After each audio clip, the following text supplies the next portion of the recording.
Neste vídeo nós vamos explorar um pouco das características necessárias para que um fungo possa infectar nós humanos. Além disso, nós vamos entender também como a febre é um potente fator que limita a infecção fúngica em nós humanos. Sejam muito bem-vindos ao canal Eterna Busca, eu sou o Jordan, biólogo e mestre em Ecologia de Biomas Tropicais.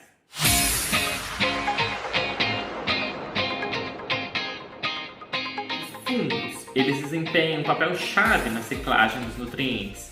E eles podem atuar como predadores, como patógenos e como parasitas de uma miríade de outros organismos e podem ser encontrados vivendo em associações simbióticas com plantas, animais e outros organismos. E vale ressaltar que nós já temos esse vídeo aqui, ele é uma parte de uma série de vídeos na qual nós estamos explorando mais profundamente a nossa relação com os fungos patogênicos. Mas nós já falamos aqui no canal sobre os outros fungos também que afetam outros animais, como os fungos lá que inspiraram a série The Last of Us. Nós já falamos também da relação dos fungos micorrízicos também com nós humanos. Então depois confere lá a nossa série sobre os fungos, que é bem legal e tem uma diversidade de temas.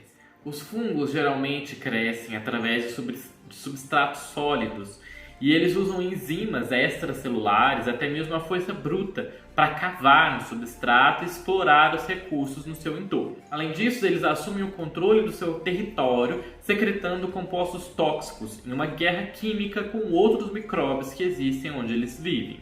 Os fungos, eles são seres vorazes que são capazes de atacar e digerir praticamente qualquer tipo de estrutura viva, incluindo outros fungos. Porque sim, fungos também podem parasitar fungos. E aí nós vamos entrar um pouco no tema da evolução dos fungos. Os fungos se moveram dos oceanos para a terra em uma relação simbiótica com as plantas. E eles mantêm as suas relações hospedeiras mais intrincadas com o reino vegetal. Eles compreendem um espectro de simbiose mutualística para a biotrofia, a aquisição de nutrientes dos tecidos hospedeiros com estruturas especializadas, enquanto modula a imunidade do hospedeiro. E lembra do tema das questões das micorrizas, que nós já temos 2 vídeos aqui no canal. Então, que modula também um dos eventos mais interessantes da natureza, que é justamente a questão da internet das árvores. Depois confere lá esse vídeo, ficou bem legal. Um outro aspecto que os fungos também têm é a da necrotrofia, que é de matar os tecidos do hospedeiro para se alimentar deles. E também a saprotrofia, que é a alimentação de tecidos mortos do tecido do hospedeiro, pela qual eles estão ou do ambiente. Entre os fungos que infectam nós humanos acidentalmente, são comuns os tipos que são necrótrofos de plantas, como os fungos do gênero Fusarium e do gênero Alternaria, e também fungos saprófitos, como os Aspergillus e Ixodoprion. Não sei como é que fala esse nome, muito difícil, parecer. Em contraste, mutualistas de plantas, como fungos micorrízicos e biotróficos, como a Ericife e a Puccinia, são agentes extremamente raros de infecção humana, sugerindo que existe uma estratégia evolutiva de lisar, de desfazer completamente o tecido do hospedeiro, seja ele vivo ou morto, pode atingir hospedeiros entre 2 reinos da vida, seja ele vivo ou seja ele morto. Os seres humanos, os mamíferos, que são mamíferos endotérmicos, que mantêm a sua temperatura, têm sistemas imunológicos inatos e adaptativos que são altamente sofisticados. E eles são naturalmente resistentes à maioria das infecções fúngicas invasivas. Ninguém, exceto uma pequena minoria de fungos, atende os 4 critérios necessários para estabelecer a infecção humana invasiva. O primeiro é a capacidade de crescer a ou acima de 37 graus Celsius.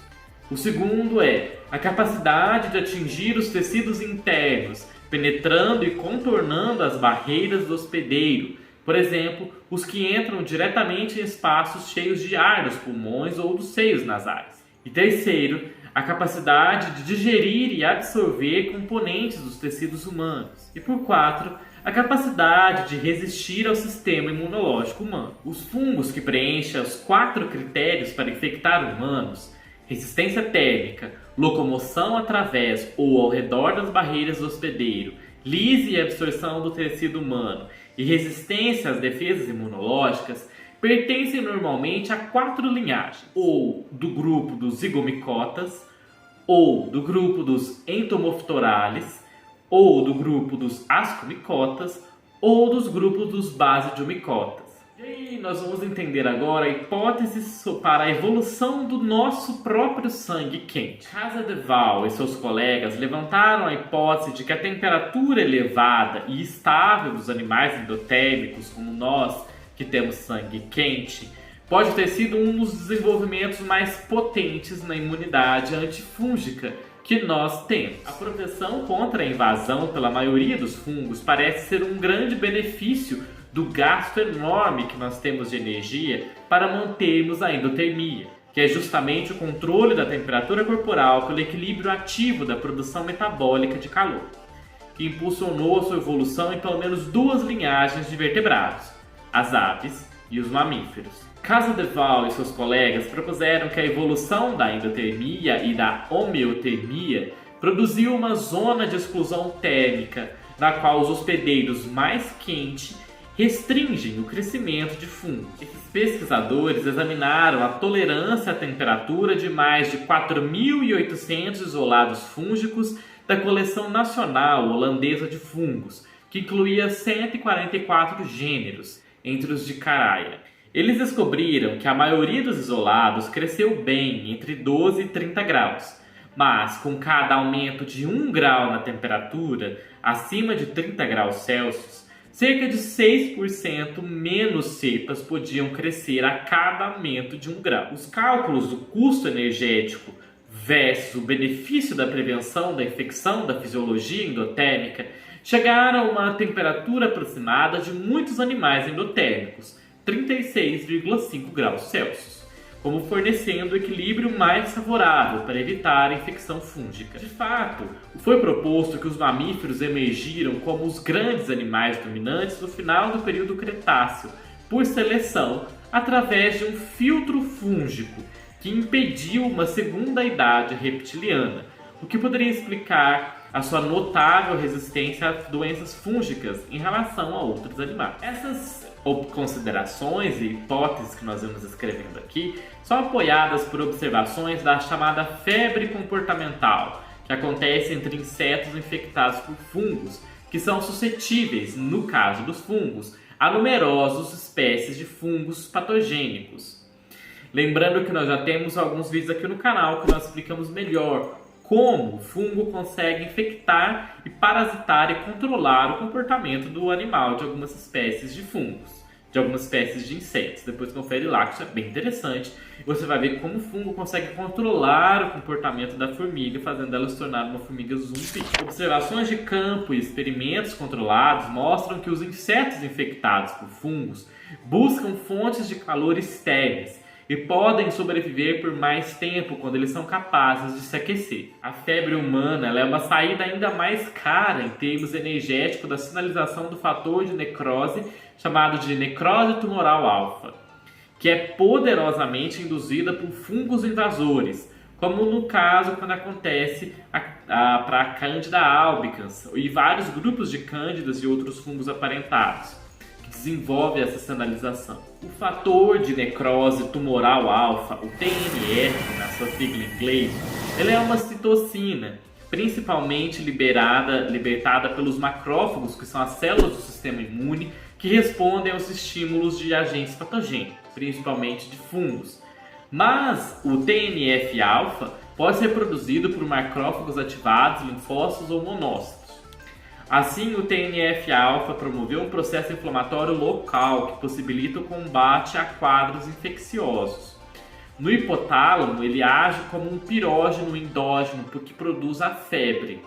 A resposta febril a essa substância, essa proteína, persistente a infecções fúngicas invasivas, é um marcador clínico tão sensível, se completamente inespecífico, que por mais de 3 décadas, desde os estudos de Pisa e de seus colegas, tem sido usada como a única indicação para adicionar antifúngico empírico à terapia antibacteriana em pacientes neutropênicos que estejam com um nível muito baixo de neutrófilos, que é um tipo de glóbulo branco do sistema imune das pessoas, que ajuda justamente no combate das infecções, destruindo bactérias e fungos. Estudos sobre o efeito antifúngico da febre humana estão faltando ainda, mas a prática geral da antipirese agressiva, que é justamente esse antitérmico que abaixa a temperatura corpórea das pessoas e que diminui a febre, para pacientes que estejam infectados por fungos, pode ser uma prática questionável, que está indo, na verdade, contra o processo evolutivo que a gente teria tido segundo essa abordagem. Aí nós entramos agora no processo da dispersão dos fungos, a forma de levedura. A capacidade de locomoção para e através do corpo humano é o segundo critério para um fungo infectar um ser humano. Nos oceanos, os fungos se originaram como células unicelulares e ovais, impulsionadas por flagelos. Tendo perdido seus flagelos, os patógenos fúngicos humanos existentes até hoje devem usar modos mais indiretos de se movimentar para poder entrar e se espalhar pelo corpo do hospedeiro. As moléculas de adesão são fatores de virulência relacionados a estratégias do movimento fúngico, pois, uma vez que a célula fúngica tenha atingido uma localização favorável, ela precisa ser capaz de permanecer no local, se fixar ali. A levedura pode se disseminar facilmente para locais distantes no ambiente líquido da corrente sanguínea e do fluido extracelular.